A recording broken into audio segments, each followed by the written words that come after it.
ngayon po na naging formal na at talagang nakasulat na sa legal na papel na kayo ay magiging Vice Governor ng Laguna. Ano po ang mga programang inaasahan sa inyo ng halos sa libo-libo, daan-libong mamamayan ng Laguna? Well, syempre po, yung ating pong mga sangguniang panlalawigan ay magpapasa ng batas at lahat po yan ay ating talagang uuriratin, atin po talagang pag-aaralan na dapat ang makikinabang ay taong bayan. Sa bawat po ipapasa nila, ang laging unahin natin ay taong bayan.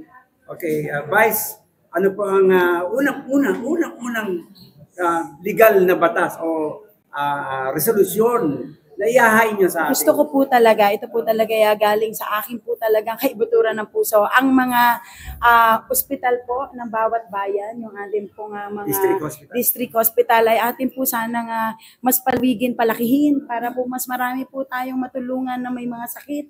Kasi sa pag-ikot ko po ng Laguna, talaga pong ang problema ng tao ay kalusugan. At syempre, kailangan natin ang ating edukasyon ay mas palawigin.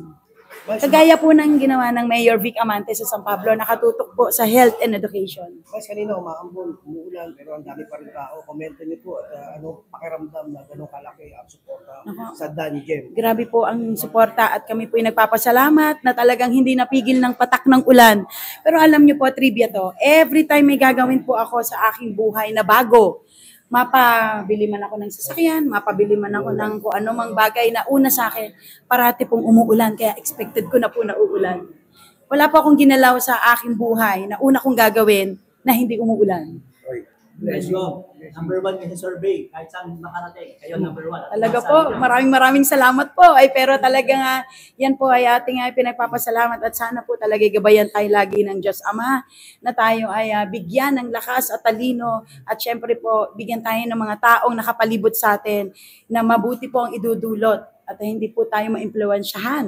Nang alam nyo na, ang nangyayari sa isang politika ay minsan yung mga nakapalibot po. Kaya kailangan po talaga mabigyan tayo ng mga taong tama sa palibot natin. Kung sakali manalo tayo, hindi po ba mababago ang isang Gem Castillo bilang... Naku, hindi po. Alam nyo po, isa po talaga sa itinakbo ko at pinag-isipan ko po na kung bakit ako pumalawig at bakit ako tumakbo. Ay kung magkakameron po ako ng authority, sarili ko nga pong bulsa, ay akin pong binubunot at ipinamimigay sa taong nangangailangan. Kung may authority po ako na ako ay mabibigyan ng authority na makapagbigay sa tao, ibibigay po natin sa tama at bibigyan po natin lahat ang nangangailangan. Vice Gov, mensahe po sa mga Lagunenyo. Well, sa mga taga-Lagunense, maraming salamat po sa suporta nyo sa DanGem. At asahan nyo po, nagagawa po kami ng tama with the guidance ng ating Panginoon. Marami pong salamat.